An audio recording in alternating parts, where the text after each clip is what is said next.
নমস্কার বন্ধুরা, বিজলি Bengali cooking থেকে সবাইকে স্বাগত। আশা করি সবাই ভালো আছে, সুস্থ আছে। এই যে সকাল সকাল চলে আসছি বন্ধুরা রেসিপি নিয়ে রান্নাঘরে। এই দেখো, এখন বাজারে খুব সুন্দর পাট শাক পাওয়া যায়, আর এই পাট শাকটা খেতে কিন্তু দারুণ লাগে বন্ধুরা। অনেকে তিতা পাট শাক বলে এটাকে। এই পাট শাকটা অনেকে খেতে চায় না, বলে তিতা লাগবে। আমি যেভাবে রান্না করে দেবো একটুকু তিতা লাগবে না, তাই আজকে আমি এই মাছ দিয়ে আর এই তিতা পাট শাক রান্না করে দেখাবো। এইভাবে রান্না করে খাবে বন্ধুরা, তাহলে একটুকু তিতা লাগবে না। এই একটা তরকারি দিয়ে ভাত খাওয়া হয়ে যাবে, শাকের তরকারি দিয়ে। এই যে দেখো, পাট শাক নিয়ে নিয়েছি, কত সুন্দর পাট শাকটা নিয়ে নিয়েছি। শাটি মাছ এই যে কেটে ধুয়ে নিয়ে আসছি। এই শাক দিয়ে আর এই শাটি মাছ দিয়ে রান্না করবো।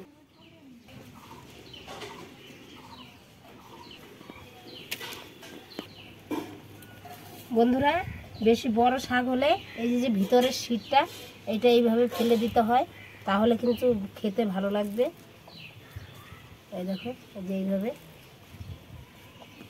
এইভাবে শাকের শীতটা ফেলে দিতে হবে।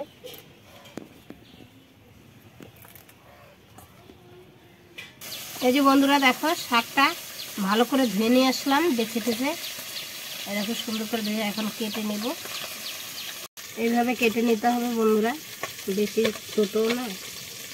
এইভাবে কেটে নিলে শাকটা খেতে ভালো লাগবে।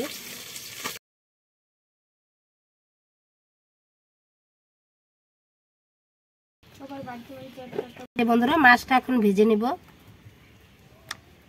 তার জন্য হলুদ লবণ দিয়ে মাখিয়ে নিব।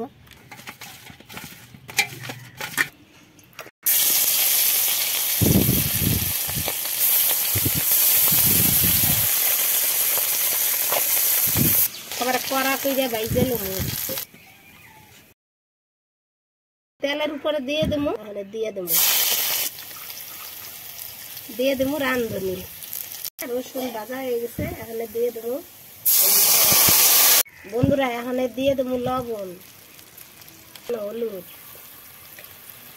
এই শাকটা আমি ঝোলের উপরে রাঁধবো, সব কিছু দিয়ে দেবো। এখানে দিয়ে দেবো লঙ্কা, এই যে কাঁচামরিচ চিরা,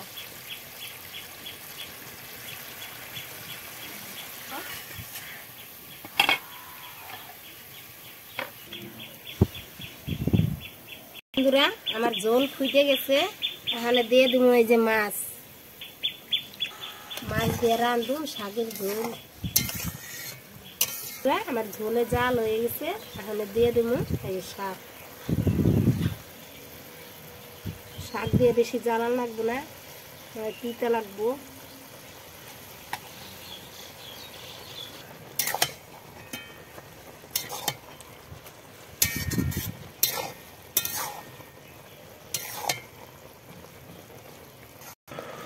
একটা মাছ আমি বাইরে দিই।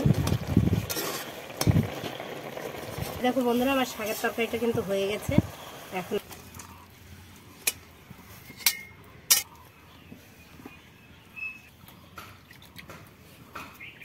যে আমার শাকের তরকারি হয়ে গেল, মাছ দিয়ে শাকের তরকারি। বন্ধুরা, মাছ দিয়ে শাকের তরকারি হয়ে গেছে। এই রেসিপিটা আমার হয়ে গেল রান্না। তোমাদের যদি ভালো লাগে লাইক শেয়ার কমেন্ট অবশ্যই করবে, আর আমার চ্যানেলটিকে সাবস্ক্রাইব করে দিও, আর ফেসবুক থেকে দেখলে ফলো করে দিও। আজকের মতো এখানে রাখছি, দেখা হচ্ছে নতুন কোনো ভিডিওতে।